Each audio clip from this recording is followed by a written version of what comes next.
Hello people of the internet, welcome to Historic Outdoors. I'm Lloyd and today we are in my study, which means we must be looking at another firearm. So we'll get out our trusty firearm opening knife and we'll take the paper off. So every now and again in April I like to buy myself a firearm. Not every year, but sometimes. Just seems like a good way to start off spring. And I bought this one from Tenda in Canada, Richmond Hill, Ontario. I ordered it sometime last week. And it was delivered today, pretty quick. Take the paper off there.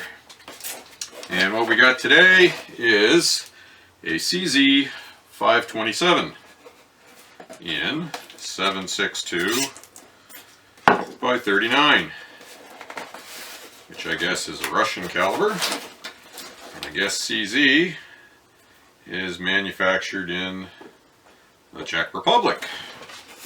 Oh, looks like I gotta cut more tape here. Looks like Tenda have got it taped up pretty good. So my firearm does not fall out in the back of the delivery truck. Here we go. And a third one. Look at that. 1 is none, 2 is 1, 3 is better. Now I think we can get into this. Oh, more on the sides. Look at that. I definitely do not want this getting away. There we go. Alrighty. So, what do we got here? What is this? Okay, this is bubble wrap, as I like to call it. Stress wrap. In that is the bolt. And I guess this is a miniaturized Mauser bolt, and one should expect that people in the Czech Republic would have some experience with Mausers, given their history. Let's see. What do we got here? We got a fancy owner's manual. It's actually a book. So it tells you all the bits and pieces of the rifle and shows you a couple different variants here in the back. I don't know if you can see it, but nice little booklet. So we can put the bolt on that. And what do we got here? Some kind of piece of paper, which appears to be written in Czech. And I think that tells you how to zero it in. And we got another little book here, which also appears to be written in Czech. So those can go to the side. Put the stress wrap on the floor. What is this? Okay, that's just my invoice from Tenda saying that I paid my bill. It's the same as the last rifle I bought there. Placed my order. A couple minutes later, I sent them a EFT. A couple days later, rifle shows up. So this one, I sent it in some kind of fabric bag here.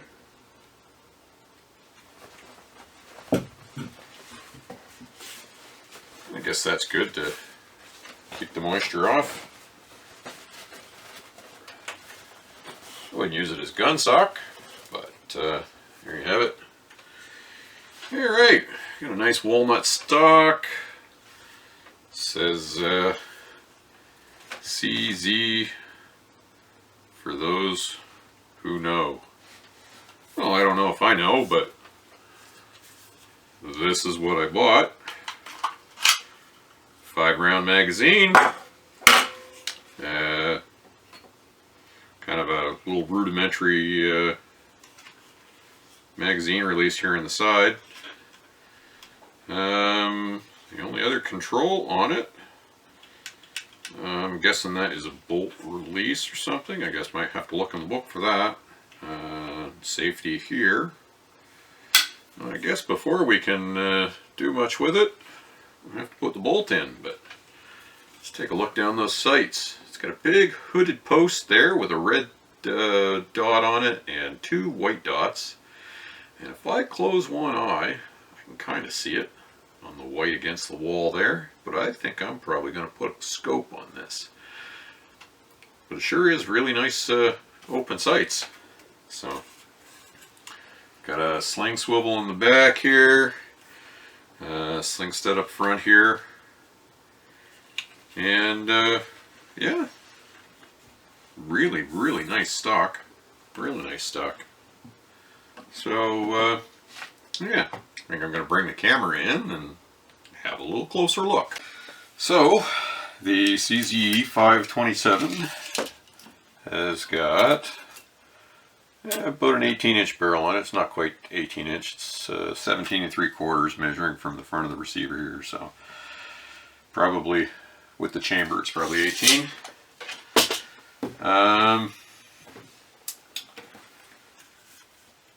It was on sale for $8.99 Canadian. If you are American, you could probably get it much cheaper. Appears to be a little bit of friction in the bolt.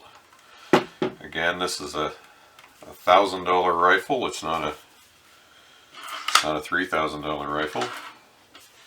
I've heard some tales that there's a little bit of a sticky bolt issue with these, but I think if you lube it up, it should slide around quite nicely. So now the action is cocked here. So the safety in the forward position works as it's supposed to. And really nice crisp trigger on it. One thing that this has, it's got a set trigger. So if you are target shooting, you can push the trigger forward until it sets, and then apparently it's just like a hair trigger. Hardly any pressure at all. So that's interesting. I intend to use this mostly for target practice, but I wouldn't hunt with that set trigger. But if I do decide to hunt with this, it's probably going to be pretty capable. Nice checkering.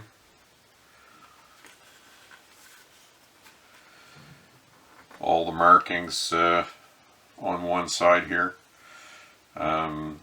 This button here did turn out to be the bolt release, so if you want to take the bolt out for storage, you depress this button right here, and the bolt comes right out.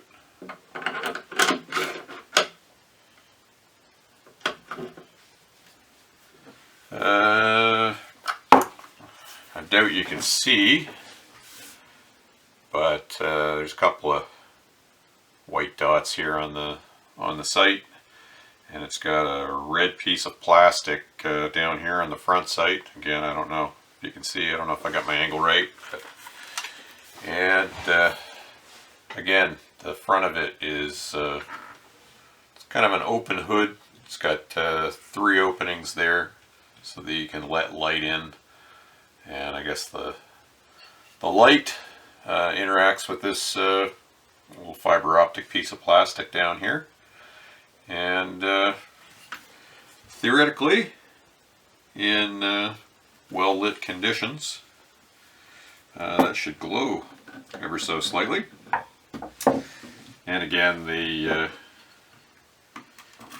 magazine release here is just a little flat spring. And the magazine's all steel. Looks like it's got a stainless steel follower. And then with most of these, there's a hole in the bottom you push in, and you can slide the floor plate off and clean your magazines. Not much one can say about a bolt action rifle. They're pretty simple. There's not much to them, so no great lengthy review. Next thing I'm going to do is check out the scope rings that I bought. I also bought those from Tenda. I'm going to put a Bushnell banner on this because that's what I have kicking around. And the scope rings that I have are kind of the Weaver style that go on the Picatinny rail, or whatever you call it. And this has got a proprietary European mount. I guess that's one of the ways that companies make money, is getting you to buy their stuff. That's okay, I guess. And steel scope rings. There we go. So I'm going to turn the camera off and I'm going to set up my scope on this, and we'll see what it looks like when all is said and done. So here we are, a few minutes later. I put a bipod on this, which is just an old, $75 Canadian Tire bipod that I had. Again, this isn't a, $3,000-$4,000 target rifle. This is just something for me. I put the scope rings on. Ordered those from Tenda as well. Those were on sale for $99. A little different from the scope rings I'm used to. Most of the scope rings that I use, you put them on with a Torx bolt or an Allen wrench, but these ones go on the rifle with a flathead screwdriver. So maybe it's a European thing, or maybe it's a Czech Republic thing, I don't know. But yeah, the rear sight pillar, it's got a little notch in it so that you can index it, and the rear scope ring has got a little tab that fits into that notch, and then you have some leeway as to where you put your front scope ring. I set it up for an eye relief that I was comfortable with. It's a little bit further back, but I've got old eyes, but I'm still far enough back that I'm not going to get scope bite if I'm having a bad day. This is a Bushnell banner. Last rifle it was on, I had a Remington 597, and my mother, 10 or 15 years ago, bought me this Bushnell banner, and I put it on it. It was enjoyable. But I got rid of the Remington 597 for a number of reasons, and so I decided to put it on this. And it's got a couple of lens protectors here. You kind of push button and they pop open, but they're see-through, so if you had to shoot something quickly without popping them open, you could. Used a little bit of blue Loctite on the screws. There's nothing any worse than seeing somebody shooting and their scopes wobbling around in their scope rings. So yeah, next thing we got to do is get this bore sighted, because the scope is going to be off a little bit, and at the price of ammo, I'm not going to waste too much of it if I can bore sight it. So yeah, $8.99 for the rifle, $99 for the scope rings. I already had the scope, already had the bipod, and those are Canadian prices. The magazines are about $70 each if you lose one, or if you need another. And of course, in Canada, you pay 15% tax to the government because they want their cut on anything that you purchase. So all totaled, I think I paid $1,148 to get it shipped to me. That included the shipping, and I got a couple of little Magpul things for another rifle. It was like 20 or 30 bucks. So about $1,100. I already had the scope and I already had the bipod, so you know, you wouldn't need too much for a scope on this, but another $100, $200 if you want to put a scope on it, and you know, 75 or 100 for the bipod. I'm not going to be shooting, you know, 1/4-inch groups or anything with this, so I don't need that much. But yeah, we'll get it bore sighted, take it to the range, see what it does with the 7.62 by 39. So we got this rifle bore sighted here in town at Hunt Indoor Shooting Range. They bore sighted it for, I don't know, $5 or $6 for me.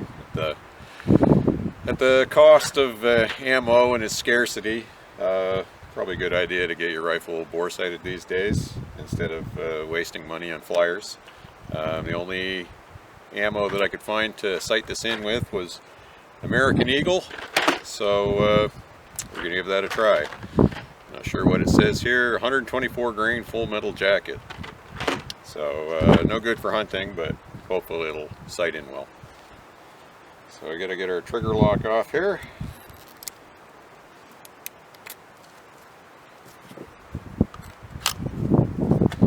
And load our magazine.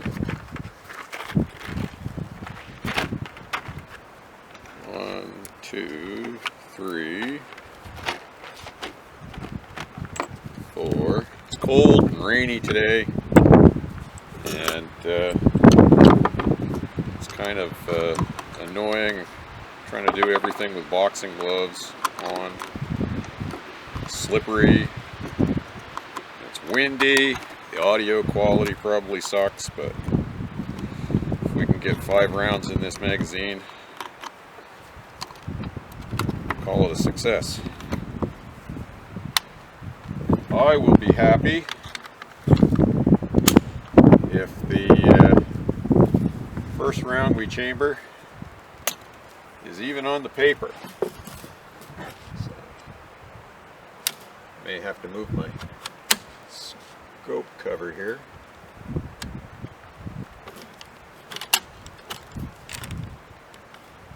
And we're in action, so I get my hearing protection on because these are not the quietest rounds. Alrighty. I think I'm going to try the set trigger.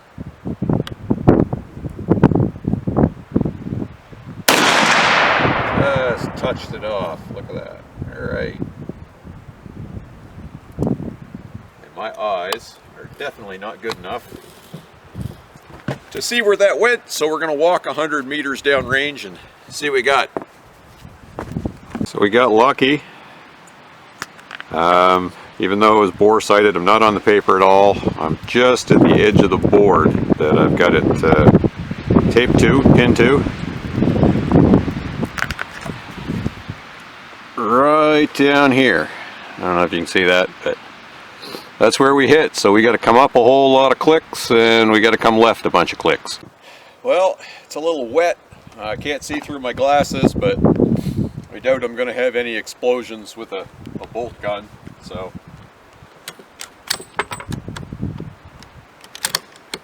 let us try a second round. See what happens.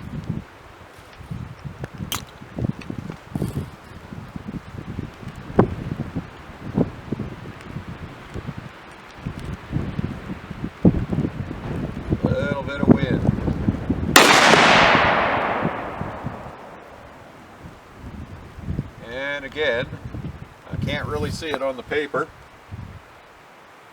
My advice, don't ever get old.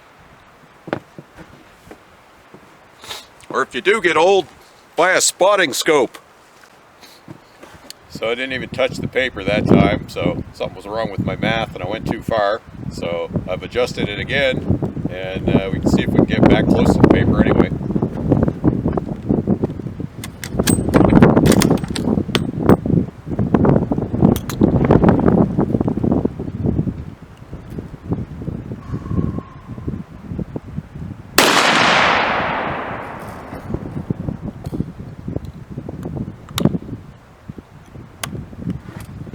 Well, in the absence of a spotting scope, I'm going to get some exercise, so, you know, that's good. So, we are on the paper finally.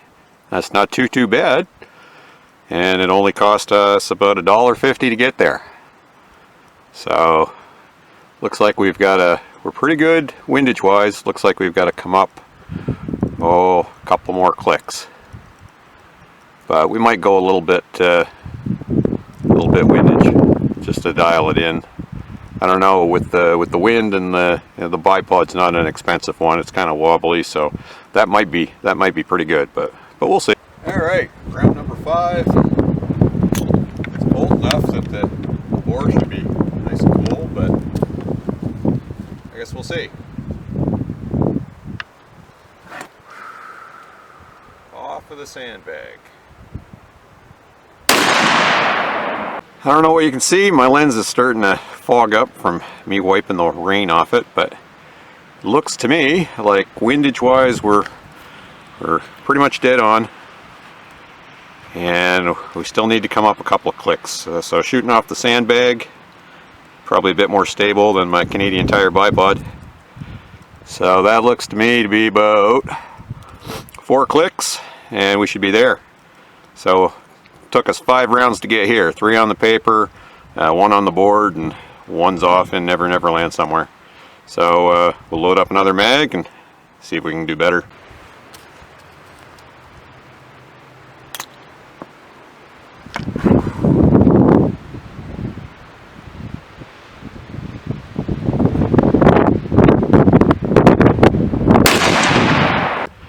So round number 6, we're a bit higher and we're a bit to the left, and so I'm going to say that is probably me, and that is probably the wind, which is blowing to my left here, left of screen.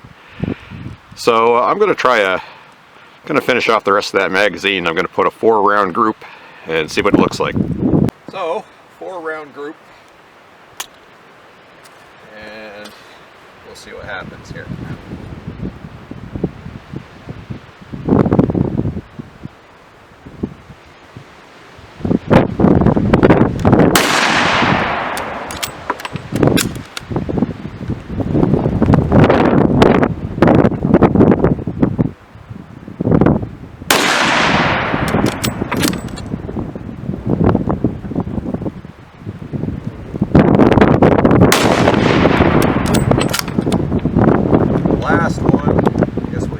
Set trigger, and it's a hair trigger, that's for sure.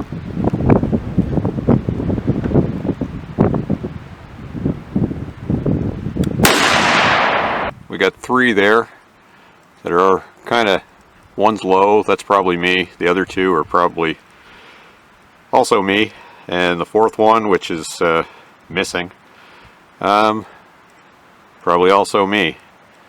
So we'll load up and we'll try it again, and then maybe we'll pick a day where it's not so windy and it's not so wet, and we'll maybe we'll go down to John's range and see what he thinks.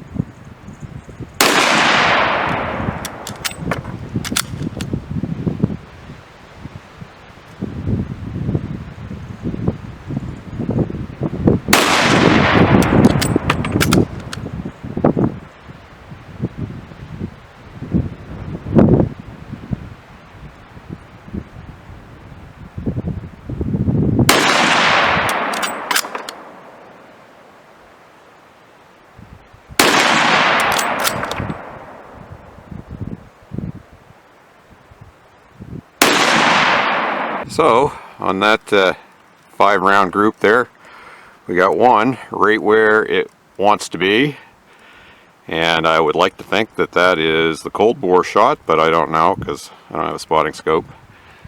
I got 2 more that are a bit high and 2 more that are a bit high, and then one that's pretty wide. The wind is blowing that direction, so that'll take a deer, as my grandfather used to say. But I think I'd like to try it in less windy conditions, less rainy conditions where everything's not so blurry. But yeah, that's not too bad. I know this firearm is capable of a great deal more, but I'll put 5 more rounds through it and see what we can get. And then we'll go home and we'll come out someday when it's not raining and windy.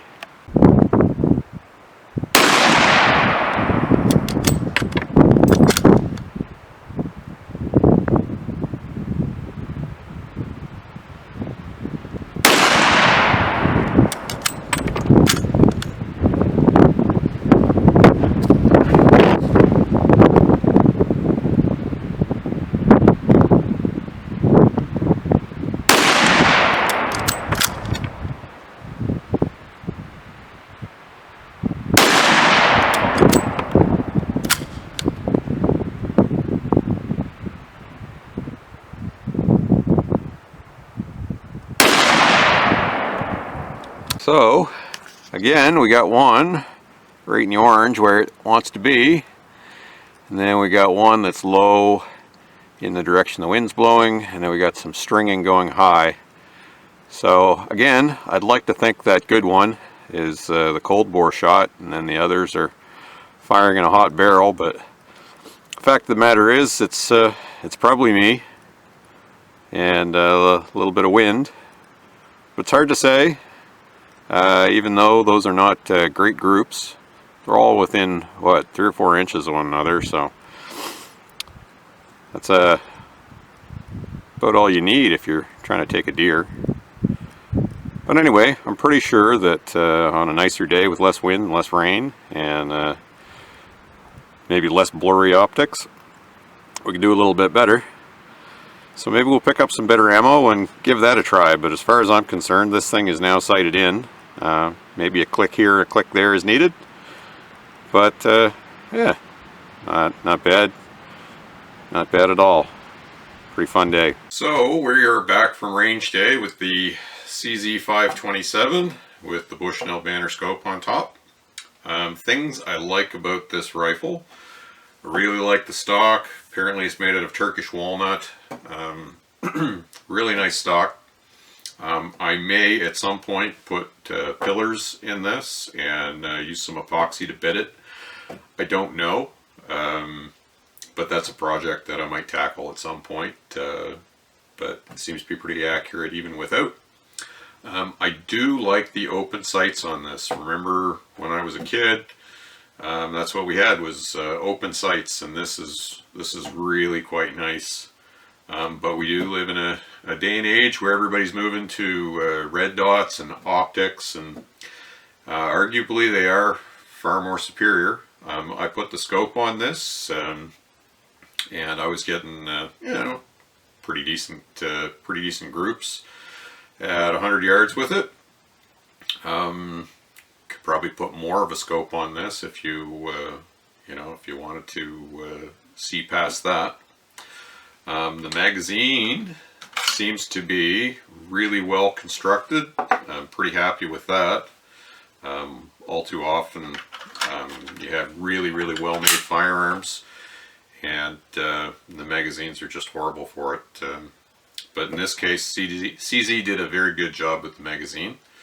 The trigger on it is excellent, especially that set trigger. It could be noted that the bolt throw on this is really close to that scope, which is why CZ sells these elevated optics, I guess. My scope's not too big on the back end here, but if you had a different scope, your bolt might not clear. So that is something to be aware of. And like I say, this miniaturized Mauser bolt, I guess they call it, had a little bit of binding issues with it when I just, you know, took it out of the box. But I put a little bit of gun oil on this, and moves right along. Apparently, sometimes this extractor claw here, apparently if you bend that slightly, you'll get a little bit better bolt action. But I haven't had to do that. And anyway, pretty simple gun. I don't know, it's probably 8 out of 10. You know, what are you going to get for $1,000 You know, back in the day, $1,000 was a big rifle, but now you can easily spend 3,500, 4,000. Sky's the limit.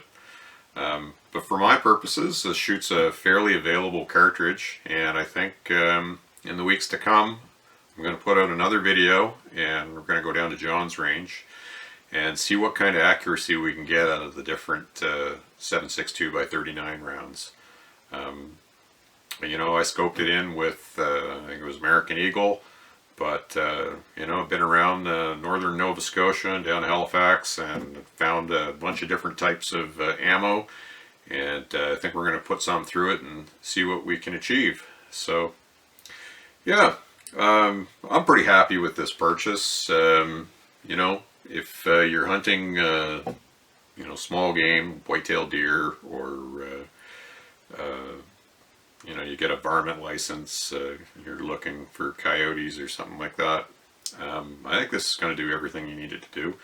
Very nice light gun. You could use it with the open sights. You know, in this part of the world, if you're tramping through the woods, a lot of black spruce, you know, your sight lines are not that long. But really, really nice open sights. And if you do find yourself in farm country, where you get a lot of nice open sight lines, this is a pretty capable little rifle. I only tested it out to 100. They say that the 7.62 is good for 300, but kind of drops off quite a bit after 2. So maybe sometime I will find a longer range and I'll be able to test some of that. But yeah, I'm going to settle on a 8.5 out of 10, and with the limited round count that I've put through this, I guess we'll see as time goes on. But I do plan to do that other video, so be sure to like, share, and subscribe on the YouTube. We're also on the Rumble now, which is basically the Canadian version of YouTube. And I guess we'll see how that goes. And as always, if you don't like the channel, share it with your enemies. I will punish them for free. Have a good day.